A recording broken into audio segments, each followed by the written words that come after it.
Hello tout le monde, aujourd'hui on se retrouve avec un maquillage festif puisqu'il y a des paillettes et je trouve que c'est un maquillage qui pourrait être très adapté pour les fêtes de Noël. Donc je vais commencer par appliquer ma crème hydratante qui est la base de tout make-up. Et donc moi c'est celle de chez Polar, c'est une nouvelle crème que je suis en train de tester depuis à peu près une semaine et demie. Donc je vous en dirai un peu plus lors sûrement de mes favoris du mois. Pour l'instant je l'aime beaucoup, elle a un effet très frais donc c'est sûrement parce que c'est de l'eau des glaciers qui est encapsulée en fait à l'intérieur. Mais ce qui m'a marqué le plus pour l'instant c'est l'aspect base de make-up en fait. C'est-à-dire que depuis que je l'utilise j'ai mon make-up qui bouge beaucoup moins, que ce soit au niveau des cernes, même au niveau de la brillance. Donc pour ça je trouve que c'est vraiment génial. Et après, c'est un petit peu ce que vous connaissez déjà finalement, c'est-à-dire le correcteur de chez Collection 2000 que j'utilise sur les imperfections, on va dire avec un aspect un petit peu localisé. Et puis après, j'utilise ma CC crème en guise d'anti-cerne et puis également sur mon nez ainsi que sur les rougeurs que je peux avoir au coin des lèvres, etc.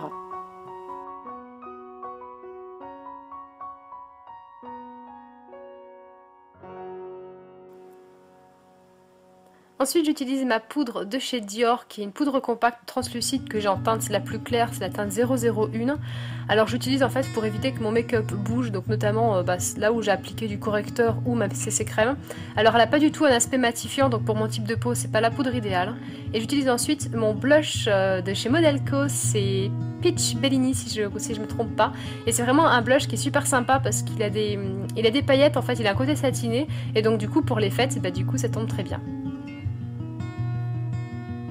Je m'occupe ensuite de mes sourcils et ça je l'ai fait hors caméra en fait parce que j'utilise toujours la même technique avec mon crayon de chez l'atelier maquillage qui en fait est la marque de l'atelier du sourcil.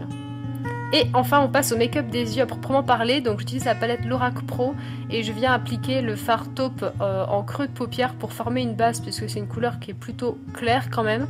Et ensuite je viens renforcer le creux avec le fard qui s'appelle Sable de la palette qui est une sorte de rouge un petit peu brique que j'utilise donc forcément pour creuser un petit peu plus. Et du coup je suis désolée à la caméra ça ressort pas énormément mais le but était quand même d'avoir un regard qui soit plutôt dans les tons un petit peu rouge, un peu brique comme ça, terre cuite. Et ensuite j'utilise deux fards que je mélange, donc il s'agit des fards Garnet et Peter je crois. Et j'utilise ça donc sur la paupière mobile pour apporter un petit peu de lumière.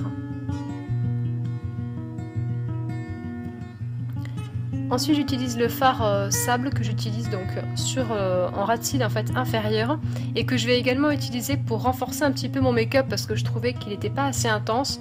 Donc j'ai repris du fard sable et j'en ai également placé en fait en prolongement pour faire le V en fait externe de l'œil. Évidemment on estompe le tout, c'est important. Et ensuite on passe du coup au liner de chez Urban Decay que je n'utilise pas comme un liner, vous voyez que j'utilise ça avec le doigt. En fait j'ai simplement mis sur le dos de ma main de la matière et puis après j'ai prélevé ça avec mon doigt et j'ai tapoté. Donc évidemment c'est un effet qui est modulable, plus vous faites ça, plus vous avez de paillettes. Donc moi pour l'instant j'y étais un peu mollo pour voir ce qui se passait. Et après j'ai décidé de rajouter un petit peu de paillettes au centre de la paupière pour apporter du coup plus de lumière.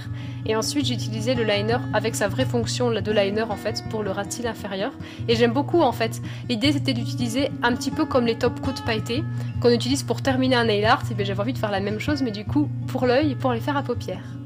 Et ensuite j'utilise un mascara, donc c'est un mascara que je suis en train de tester, c'est le mascara de chez L'Oréal, c'est le Manga Méga Volume que je trouve très bien, alors pas tellement pour le volume finalement mais plutôt pour l'aspect allongeant et séparateur de cils. Vous pouvez voir que ça me fait des cils qui sont très longs et séparés, donc pour ça je suis très contente. Et après j'utilise le fait que la brosse soit conique, du coup j'utilise le petit bout de la brosse pour faire en fait les cils du bas et du coup c'est assez pratique.